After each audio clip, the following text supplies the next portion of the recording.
나처럼 재수 없는 인간이 또 있을까? 나는 왜 뒤로 넘어졌는데 코가 깨지나? 이런 생각을 하면서 살았던 적이 있습니다. 제가 기억하기로는 30대가 되기까지는 그런 생각이 저를 지배했습니다. 그래서 제가 20살 때 저를 보는 사람들이 왜 이렇게 나이가 많이 들어 보이느냐. 저는 그 이야기를 들으면서 세상 죄를 지고 가는 어린아이이기 때문에 그렇다. 이런 변을 털어놨습니다. 제가 중학교 다닐 때는 모자를 이렇게 늘 아래로 눌렀어가지고 저도 세상이 안 보이고 세상도 저를 못 보는 그런 모습으로 학교를 다녔죠.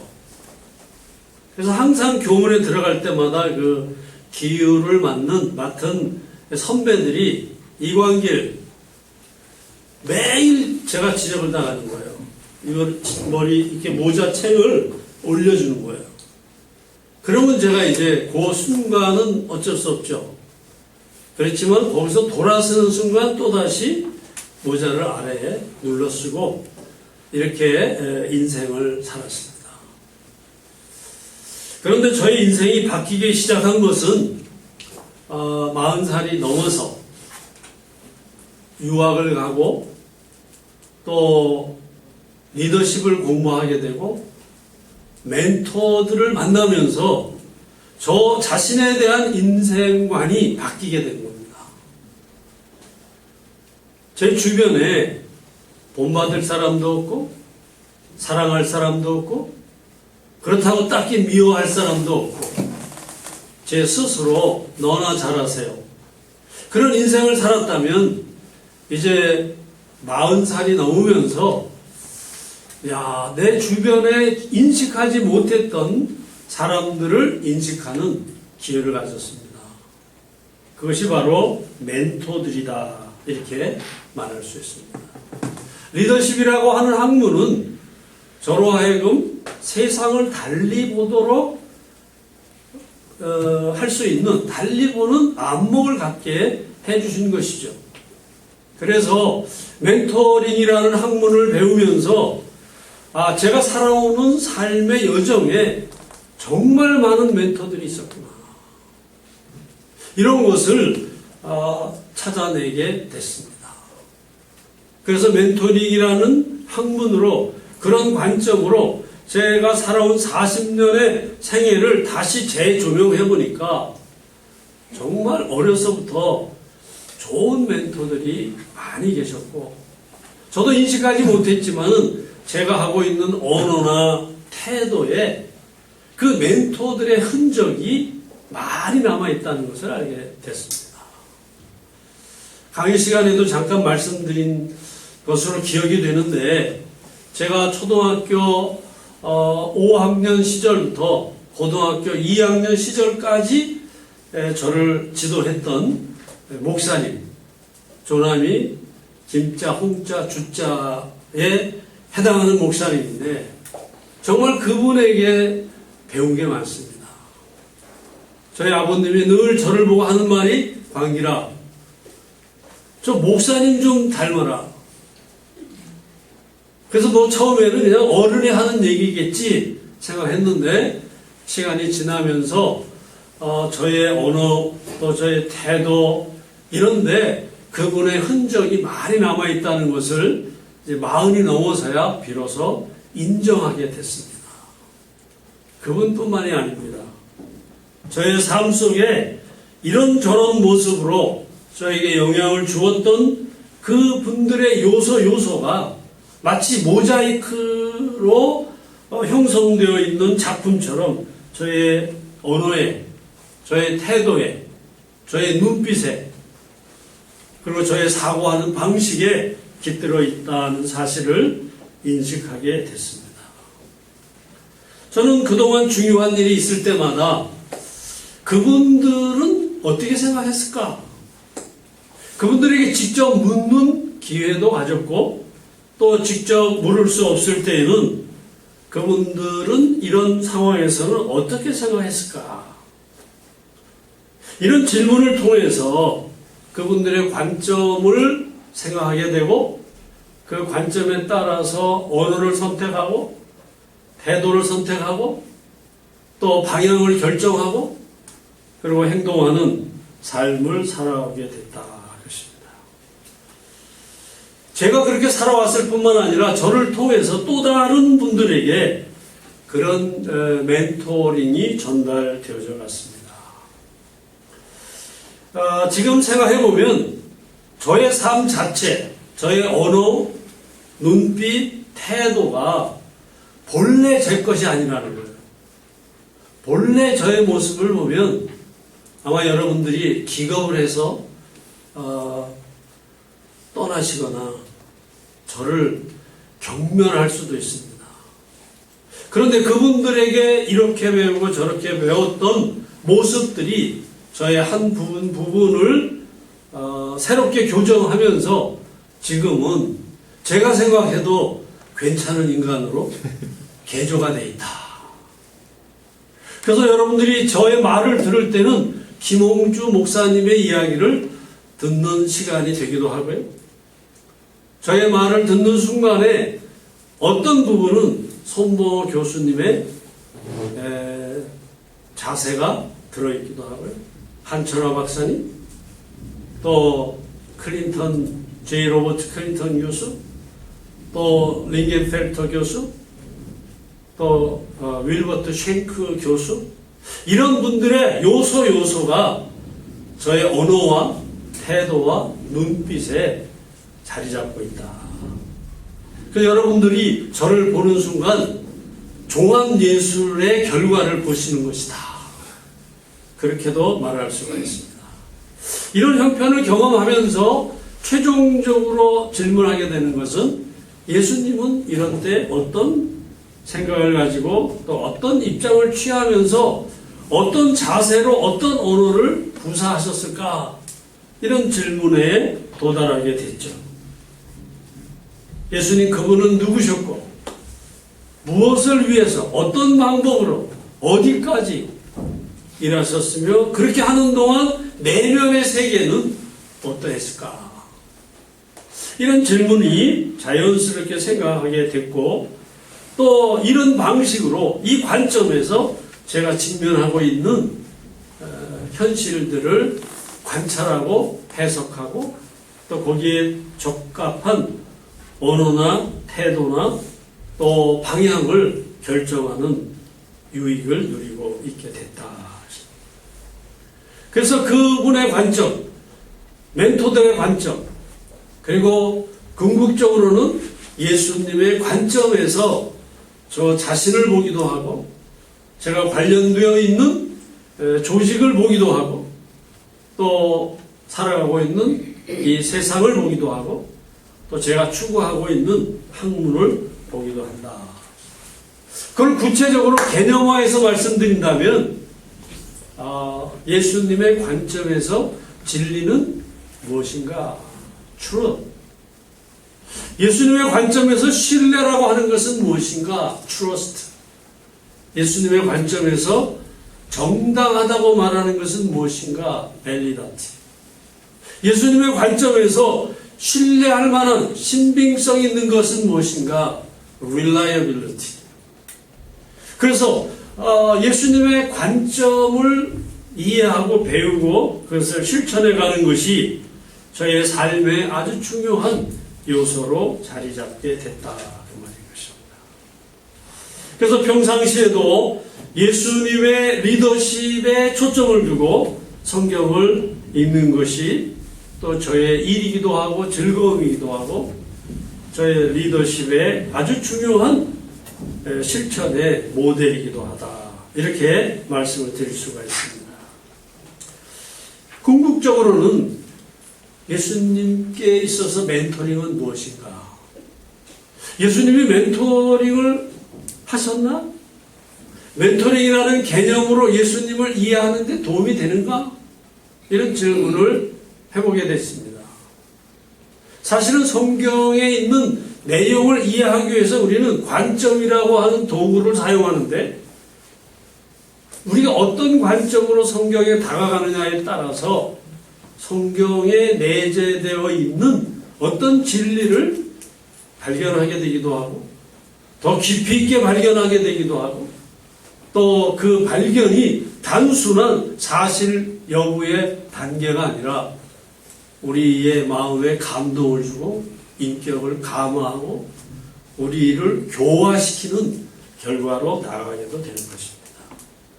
지식이라고 하는 것은 우리 자신을 새롭게 보고 세상을 새롭게 보고 그리고 진리를 새롭게 보고 궁극적으로는 예수님을 새롭게 봄으로써 예수님과 우리의 관계가 새로워지는 결과다. 그렇게 볼 수가 있습니다.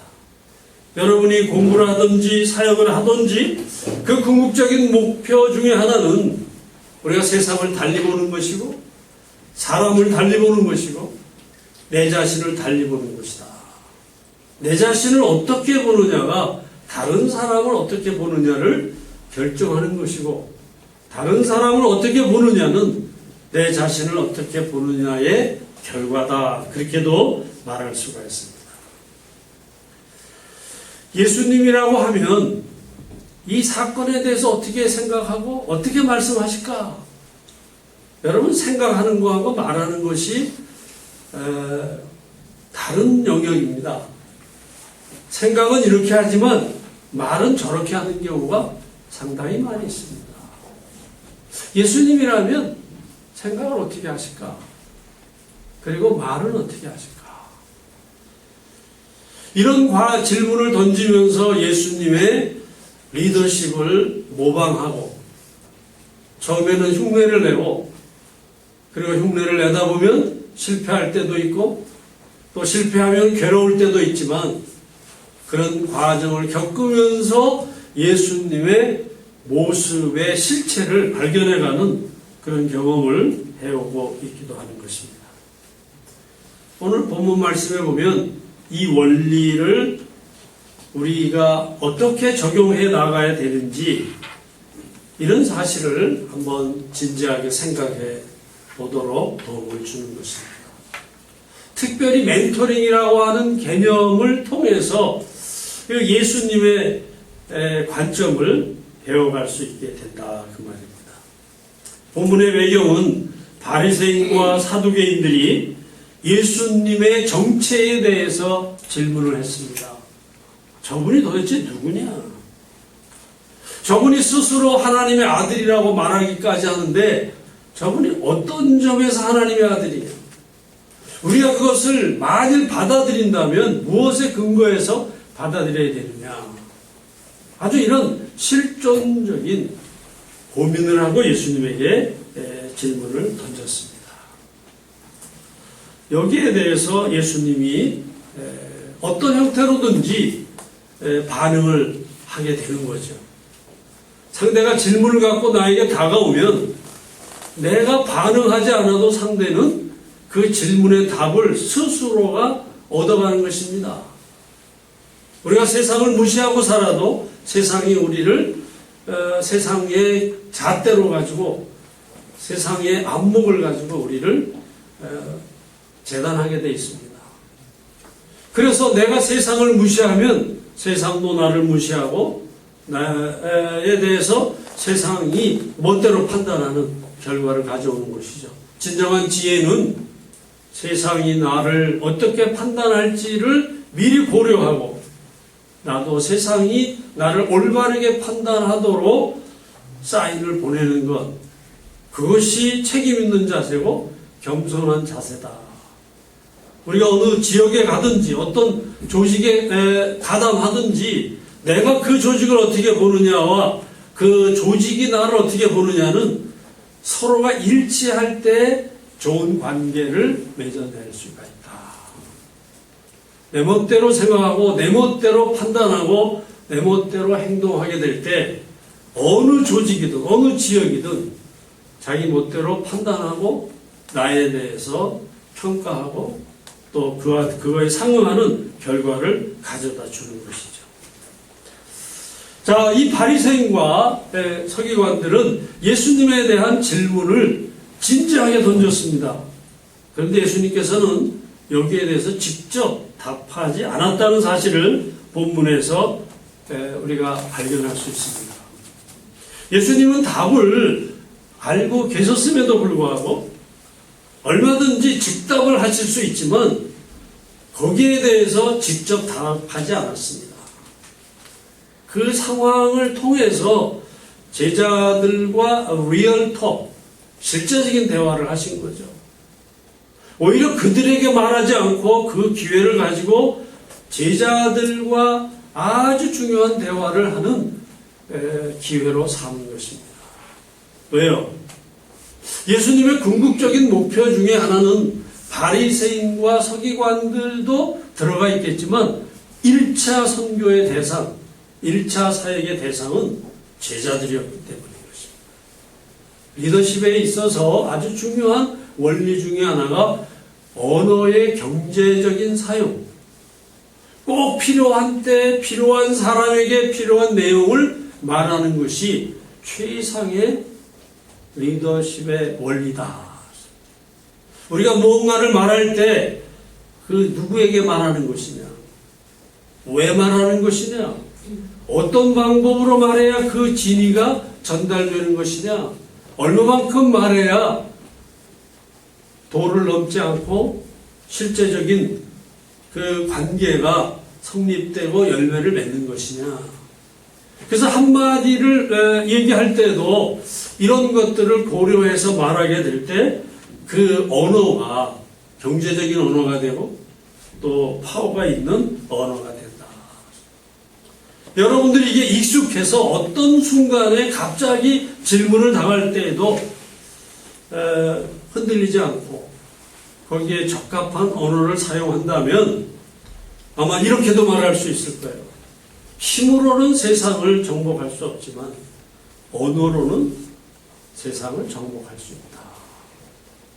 우리의 언어 사용이 경우에 따라서는 모든 폭풍을 잔잔케 하고 우리의 언어 사용이 때로는 아주 평안한 사람의 심정을 뒤집어 엎어가지고 경랑을 일으키기도 하는 결과를 가져오는 것, 그것은 이 예수님이 보여준 리더십에서도 그 원리를 발견할 수 있다. 바리새인과 서기관들은 이 질문을 답이 있어도 좋고 없어도 좋은 의미로 질문한 게 아닙니다. 바리새인과 서기관들은 상당히 심각했고 진지하게 질문했지만 예수님은 그들에게 답하지 않았습니다.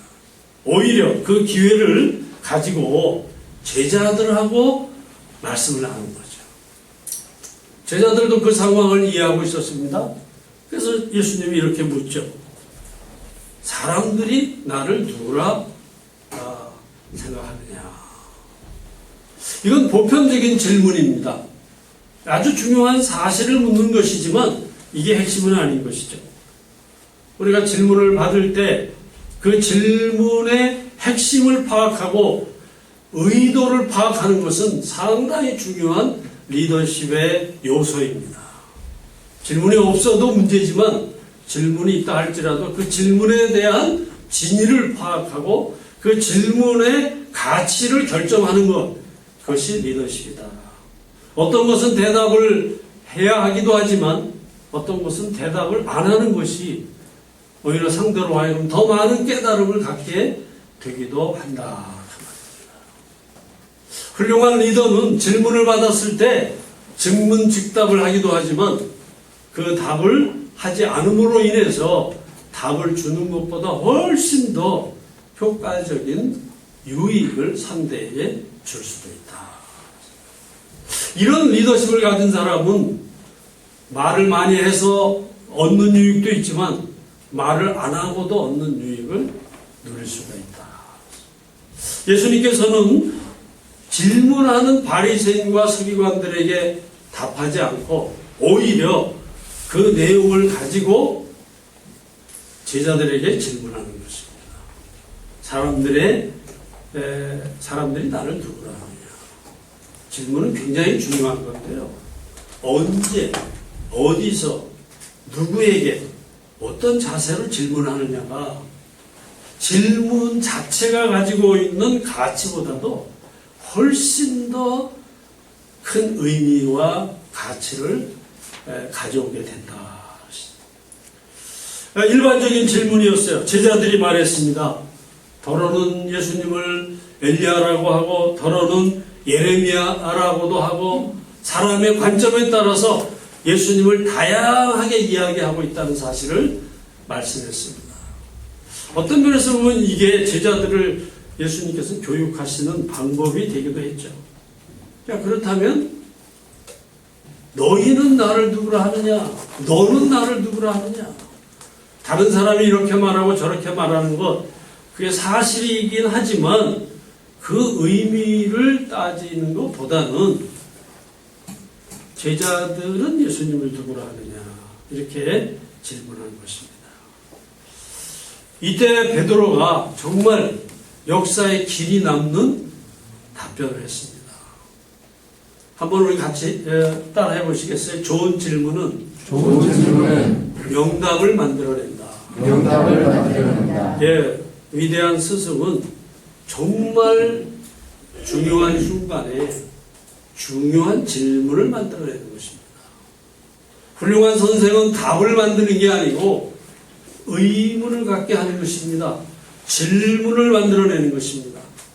우리는 어쩌면 현장에서 답을 주기 위해서 안타까워하는 경우가 있을 수 있는데 조금 더 한 발 물러서서 생각하면 좋은 질문을 만드는 것이 사역이다. 좋은 질문을 만드는 것이 제자훈련이다.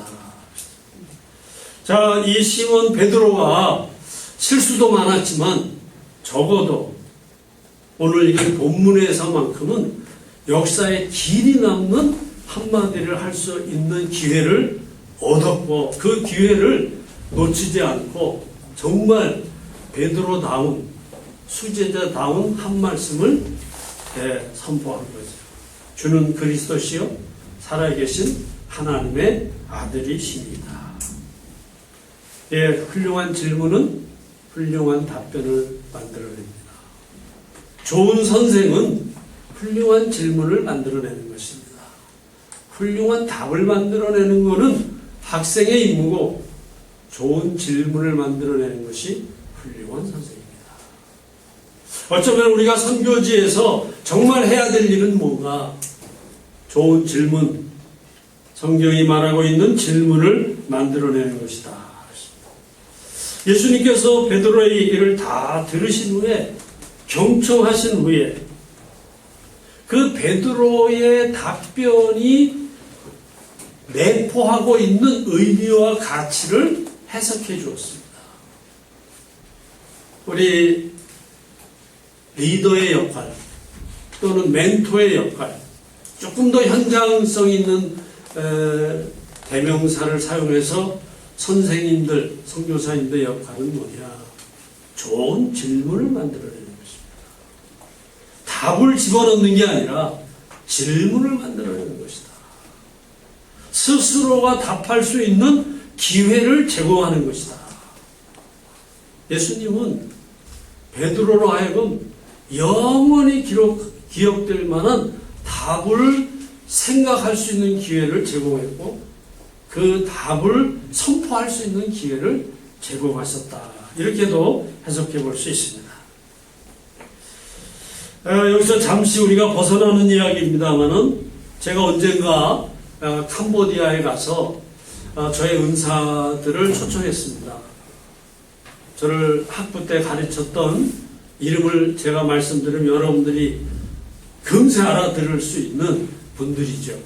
그래서 이제 그분들을 이렇게 초청해서 제가 대접을 하고 아주 즐거운 시간을 오랜만에 갖는데 시간이 지나갈수록 제 마음에 불쾌함이 들어오는 겁니다. 불쾌함의 원인은 뭐냐면 모처럼 이제 저의 그 스승들이 모이셨는데 모여가지고 화두가 어디로 가냐면 현지인들에 대해서 비하하는 이야기를 하는 거예요. 제가 굉장히 마음에 불쾌한 생각이 들어가지고 대접을 잘하고 뒤집어 엎는 그런 실수를 하게 된 거죠. 선교사님이라는 이름으로 여기 와가지고 수고를 많이 하는데 실제로 우리끼리 모여가지고는 험담하는 게 이게 선생님들이 이게 할 짓이냐. 그러고 이제 저도 또 거기 제가 이 성질이 좀 여러분이 어떻게 보실지 모르지만은 그게 좋은 성질이 아니에요. 그래가지고 이제 한마디 했어요. 그러니까 그분들은 저를 옛날에 애로 보는 거죠. 옛날에 애. 화가 나가지고 저에게 야 이놈아 밥 한 그릇 사고 네가 아주 우리를 우습게 하러 완전히 제가 몰매를 얻어맞았어요. 몰매를. 그런데 그러고 파장이 됐죠. 그리고 제가 숙소로 들어갔는데 얼마 후에 전화가 왔습니다. 야, 이 목사 오늘 말이야 내가 얘기한 거 다 잊어버려. 네 말 듣고 내가 여기 와서 이게 먹은 게 얹혀가지고 이게 대접인지 목욕인지. 근데 내가 우리 생각해보니까 내가 자네 앞에서 안 해도 될 말을 한 것 같아. 미안해. 그런데 말이야 자네도 하나 생각해 둘 게 있어. 건방 떨지 말고 너도 여기서 오래 살아봐. 야 그런 소리 한마디 못하냐? 네가 뭐 그렇게 잘났다고 말이야. 어? 밥 한 그릇 사고 완전히 우리 목욕시키고 그래서 주거니 받거니. 그래? 물론 그 다음에 만났을 때 저는 미안했지만 그분들은 기억도 안 하고 이관계 너 성질 아직도 그 거지 같은 성질이 아직도 살아있구나. 네 그런 시간이 있었던 적도 있습니다. 예수님의 이 리더십은요 이런 점에서 보면 고도의 단수다. 제자들에게 아주 중요한 순간에 자기가 직면해 하고 있는 상황에 대해서 최대한 활용해서 제자들을 지금 리더십 트레이닝을 시키는 거죠. 예수님의 리더십 훈련을 받을 필요가 없다는 전제 하에서 생각해보면 예수님의 사역은 고도의 계획된 과정이었다. 이렇게 말할 수 있습니다. 예수님께서 이 베드로의 얘기를 다 들은 후에 그 베드로의 답변이 포함하고 있는 의미와 가치를 평가해 주셨습니다. 17절 말씀에 대답하여 이르시되 바요나 시몬아 네가 복이 있도다. 근데 이게 너 스스로 깨달은 게 아니야. 이를 내게 알게 하신 분이 있다. 이런 말씀을 해주시는 것이죠. 이것을 너로 하여금 알게 한 것은 혈육이 아니요 네가 스스로 깨달은 것이 아니라 성령께서 깨달은 것이다. 멘토리가 가지고 있는 지식의 출처, 지식의 의미와 가치를 확인해 주는 장면이다. 이렇게도 설명을 해볼 수가 있습니다. 하늘에 계신 내 아버지시니라. 너 말 잘했다. 이렇게도 표현되는 거지만 예수님이 베드로의 답변에 대한 신학적 해설을 달아줬다. 여러 가지 적용이 가능하죠. 사역이란 뭐냐? 현지인들이 표현한 고백의 의미와 가치를 신학적으로 해석해 주는 것이다. 우리가 신학을 가르치는 게 아니고 그분들이 무심결에 한 말의 의미와 가치를 담아서 상대에게 전달해 줌으로써 자기가 지금 어떠한 세계 속에 살고 있는지를 인식할 수 있도록 도와주는 것이다. 그렇게도 말할 수 있습니다. 예수님은 제자들의 생각의 출처, 그리고 그 생각의 의미와 가치를 재해석해 주심으로 인해서 베드로가 무심코 예수님의 질문에 답한 그 내용이 얼마나 소중한지, 얼마나 그것이 정말 예수님에게도 기쁨을 주는 건지, 이런 것들을 확인할 수 있는 기회를 마련해 주셨다. 그리고 그 말에 대해서 내가 복이 있도다 이를 내게 알게 한 이는 혈육이 아니요 학교에서 배운 것도 아니고 인생을 살았다고 배운 것도 아니고 하나님의 계시적 차원에서 네가 이것을 깨달은 것이다. 이렇게 함으로써 요즘 용어로 말하면 그가 선포한, 베드로가 한 말에 지식을 체계화시켜주고 그가 말한 것의 위치를 설정해주고 체계화시켜줍니다. 그 입장을 지식으로 정리해서 가지고 있도록 도움을 주는 것. 이게 멘토링의 하나의 좋은 신뢰다. 그렇게도 말할 수 있습니다. 뿐만 아니라 이렇게 하심으로써 그 답변 속에 내재되어 있는 의미와 가치를 확인시켜주는, 분명히 드러내주는 역할입니다. 멘토링은 이런 점에서 누군가가 무심코 던진 말일지라도 그 말이 담고 있는 의미와 가치를 구체화시켜 줌으로써 스스로 자기의 생각의 실체를 깨닫게 하고, 그리고 그의 선포한 말이 오래 기억되도록, 오래 영향을 미치도록 정리해 주는 것이다. 멘토링은 가르치는 게 아닙니다. 멘토링은 발견하는 것입니다. 멘토링은 들어주고 말하게 해주고 그 말하는 것을 배워주는 것입니다. 우리가 알고 있는 멘토링은 위에 위치에서 아래 있는 사람들에게 전달하는 것이 아니고 그 어떤 사람이든 그 선포한 언어나 눈빛이나 태도에 담겨져 있는 의미와 가치를 발견하고 그것을 해석해 주는 것이다. 이쯤 이런 면에서 보면 저는 늘 생각나는 게 있습니다. 헨리 나우엔의 리더의 정의입니다. 그는 이렇게 말했습니다. 크리스찬 지도자의 정의가 뭐냐? 일상의 삶 속에 내재되어 있는 하나님의 섭리를 발견하고 그것을 선명하게 표명하는 지혜와 용기를 실천하는 사람이다. 한번 같이 따라해 보실까요? 크리스찬 지도자는 일상의 삶 속에 내재되어 있는 하나님의 섭리를 발견하고 그것을 선명하게 표명하는 지혜와 용기를 실천하는 사람입니다.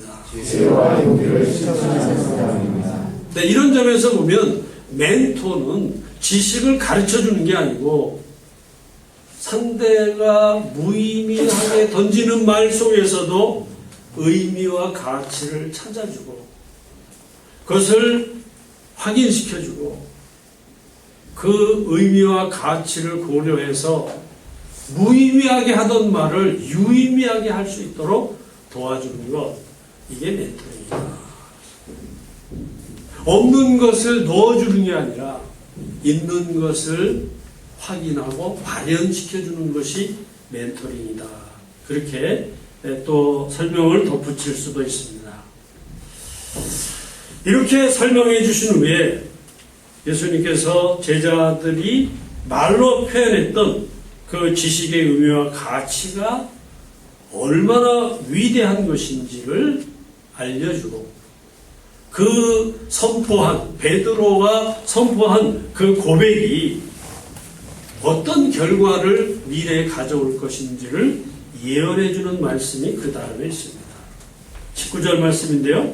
여러분이 성경을 피셨으면 같이 한번 읽어보시죠. 시작. 내가 모든 내게 주시니 내가 땅에서 무엇이든지 내면 하늘에서도 내 것이요 내가 땅에서 무엇이든지 풀면 하늘에서도 풀리라 하시고. 네, 사실 그 19절도 아주 중요하죠. 내게 이르노니 너는 베드로라.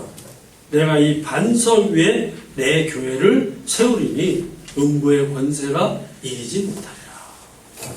베드로의 이 고백, 베드로의 가지고 있었던 지식의 의미와 가치를 예수님께서 해석해 주는 결과입니다.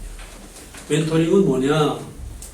이런 점에서 보면 누군가가 무심코 던진 한마디에 담겨져 있는 구속사적 의미와 가치를 해석해 주고 그것이 장차 가져오게 될 결과를 예언해 주는 것이 멘토링이다.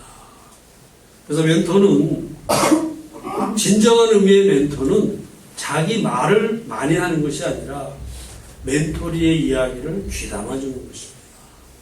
귀담아 들어주고 그것을 배워주고 그것의 가치를 확인해주고 그 가치가 실현되도록 기도해주는 것이다. 오늘 오전에 제가 강의를 했고 어제도 했습니다만 여러분들이 이러한 정의를 가지고 1차적으로 저를 평가하셔야 될 겁니다. 저렇게 설교하는 인간이 실제로 그렇게 하고 있었나? 그리고 그렇게 했을 때 여러분들이 확인이 되면 그때 여러분들이 받을 것인지 안 받을 것인지를 결정할 수 있습니다. 멘토링이라고 하는 것은 무슨 여유가 있는 사람이 상대를 품어주는 게 아닙니다. 멘토링은 철이 철을 날카롭게 하듯이 우리의 언어를 더 정교하게 하고 우리의 태도와 눈빛과 감정을 훨씬 더 가다듬어서 언어와 태도와 눈빛과 의도가 오해되지 않도록 하는 그런 모습이다. 이 말씀 속에 예수님이 베드로의 이야기를 듣고 생각하시는 그 감동, 감격이 담겨져 있습니다. 여러분 한번 현실적으로 생각할 때 누가 더 큰 감동을 받았습니까? 베드로의 이야기에 대해서. 그렇게 말하고 있는 베드로였을까요? 아니면 들은 예수님인가요? 예수님의 언어가요, 훨씬 더 풍부합니다.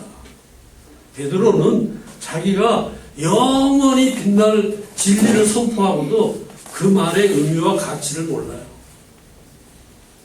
멘토링이라는 것은 이런 점에서 보면 멘토리가 내뱉은 한마디에 내포되어 있는 의미와 가치를 재해석하고 그 의미와 가치를 현실화시켜주는 역할을 하는 것이다.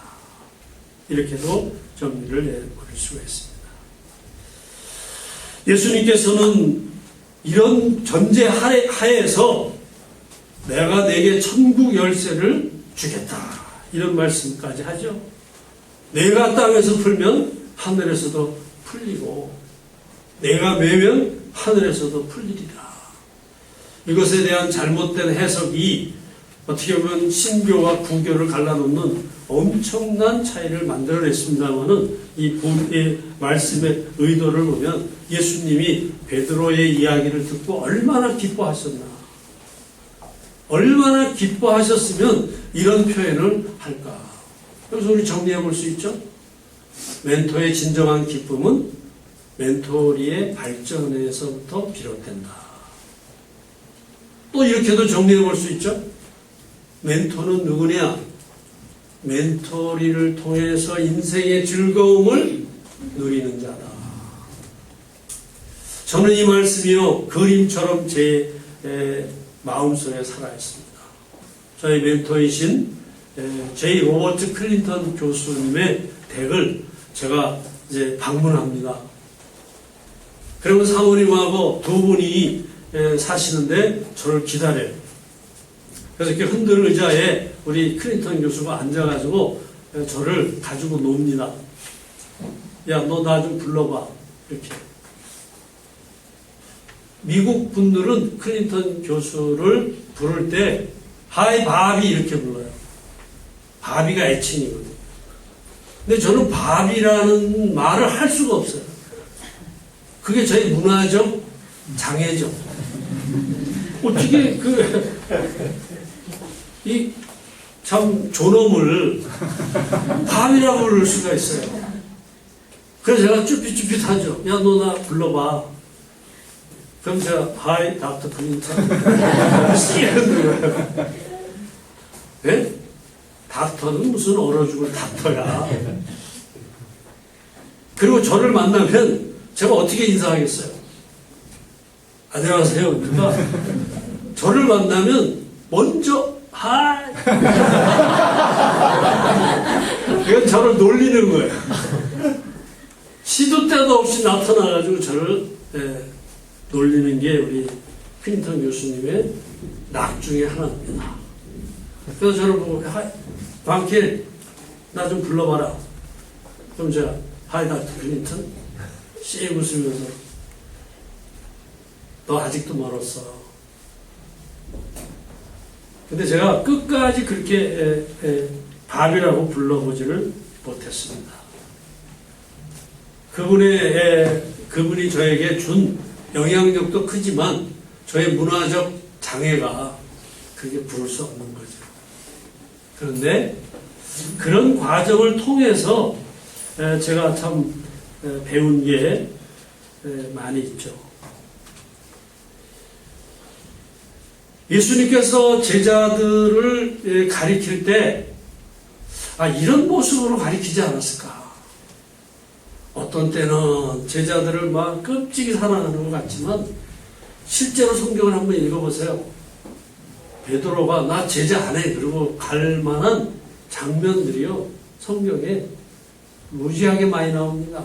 망신을, 개 같은 망신을 얼마나 많이 주는지 몰라요. 근데 진정한 관계는 그럴수록 끈끈해지는데 이때만큼은 예수님이 베드로에게 감탄하는 장면이 나오는 거죠. 예. 자, 이제 정리하면 예수님께서 질문을 사용하시는 원리를 알 수가 있습니다. 우리가 이렇게 정리해 볼 수 있죠. 좋은 멘토는 질문을 사용한다. 여러분이 경력이 있으신 선생님들로서 여러분의 경력을 정말 평가해 볼 수 있는 방법 중에 하나가 여러분들은 질문을 사용하시나? 여러분은 어떤 질문을 사용하시나? 여러분 자신에게, 그리고 여러분의 동역자에게, 여러분의 멘토리에게 좋은 질문은 많은 설명보다도 더 명쾌하게 스스로 답을 찾아내는 길라잡이의 역할을 한다. 그래서 위대한 멘토일수록 좋은 질문을 만들어내는 거예요. 훌륭한 질문은 그 안에 답을 내포하고 있다. 예수님은 무의미한 질문에 답하지 않았지만 그 질문이 담고 있는 리얼리티, 실제적인 의미와 가치는 받아들였고 그 질문에 대해서 들어야 할 사람들에게는 답을 주었고 들어도 의미 없이 사용하는 사람들에게는 답을 주지 않았다. 이게 리더십 레슨입니다. 이게 어떻게 적용됩니까? 우리는 누구에게 답하나? 우리는 어떤 질문을 만들어내나? 우리는 누구에게 그 최고의 기회를 제공하나? 질문은 기회를 제공하는 겁니다. 질문은 상대방을 낮춰보거나 무시해서가 아닙니다. 역으로 누군가가 나에게 질문한다면 그것은 대단한 특권입니다. 누가 우리에게 묻습니까? 누군가가 우리에게 물어볼 때 답을 줘야 그게 리얼리티가 있는 거죠. 묻지도 않는데 답을 주는 것은 그릇이 준비되지 않은데 물을 붓는 것과 같습니다. 상대가 물을 때까지 기다리고 상대가 한마디를 물을 때 그 한마디를 통해서 오랜 시간을 기다렸던 사랑과 관심과 진리의 핵심을 전달하는 것은 마치 문이 열렸을 때 발걸음을 안으로 들여서는 것과 같다. 좋은 리더는 상대가 물어올 수 있는 기회를 만들고 상대가 물어올 때까지 기다리고 상대가 물어왔을 때 한마디로 명쾌한 답을 제공함으로써 그 질문한 사람이 이미 가지고 있었던 지식이나 경험이나 생각의 가치를 명확하게 해주는 역할을 한다는 것입니다. 이런 점에서 보면 예수님께서는 가르치시기도 하셨지만 결코 주입식으로 무엇을 집어넣은 게 아니다. 상대방이 스스로 자기를 정리해보고 답변할 수 있는 기회를 만들었고 스스로 답변하는 것의 의미와 가치를 해석해주는 역할을 했다. 답을 안에다 집어넣는 게 아니고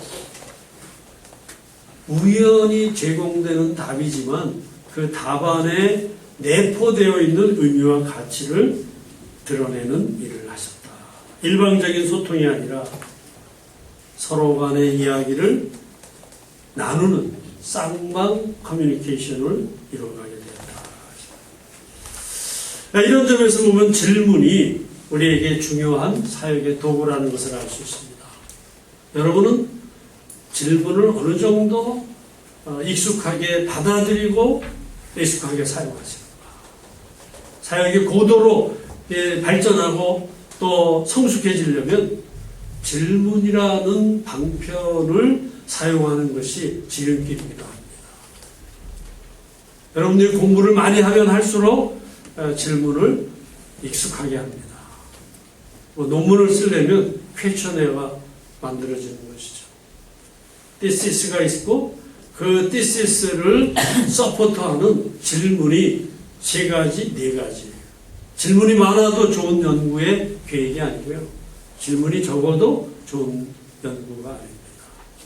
그래서 문제라고 하는 정의를 어떻게 내리느냐에 따라서 부정적이기도 하고요. 문제, 프로블럼을 어떻게 정의하느냐에 따라서 긍정적이기도 한 연구의 결과를 예측할 수가 있는 것이죠. 자, 이제 이 말씀의 적용을 한번 생각해 봅니다. 안타깝게도 오늘날 우리는 이 원리를 잘 사용하지 못하는 경우가 있다. 일방적으로 질문하면 답하고 그릇도 준비 안 됐는데 답을 제공하고 이렇게 해서 우리의 노력이 없었던 게 아니라 효과면에서 열매를 맺기가 어려웠을 수도 있다. 오늘 이 말씀을 한번 다시 생각해 보면서 멘토링의 정의를 여러분 어떻게 내리시기를 원하십니까? 멘토링은 단순한 학문인가? 아니면 일상적인 언어의 도구인가? 멘토링의 개념은 연구의 대상인가? 아니면 일상적으로 사용할 수 있는 아주 유익한 방편인가? 우리는 정말 질문을 어느 정도로 사용해서 상대방의 본래 가지고 있던 생각을 집어내고 그 생각의 의미와 가치를 해석해주고 그 의미와 가치를 격려하고 축하해주는 그런 일을 하고 있나? 아니면 상대방의 것을 끌어내기보다는 내 것을 상대방에게 집어넣기 위한 노력을 기울이는 것인가? 어제 오늘 우리가 함께 시간을 보낸 것은 만일 제가 여러분의 이야기를 귀담아 듣지 않고 제가 생각했던 것을 일방적으로 전하는 모습을 보였다면 저는 오늘 이 말씀을 비추어서 볼 때 이게 안 맞는 짓을 하고 있는 그런 교수다. 그렇게도 평가해 볼 수 있습니다. 저 사람이 무엇을 듣는가? 왜 듣는가? 저 사람은 어떤 질문을 가지고 우리의 얘기를 듣는가? 그래서 그 질문을 통해서 무엇을 배워내고 있는가? 예수님이 제자들에게 가르친 일이 있어요. 그러나 이렇게 질문을 던지고 질문의 답변을 듣고 그 답변을 해석함으로써 진리를 일깨워주는 일을 많이 했습니다. 여러분들도 이 부분을 한번 참고하시면서 유의미한 시간을 보내고 내일 하루를 그런 점에서 기대하는 마음이 있기를 바랍니다. 기도하겠습니다. 하나님,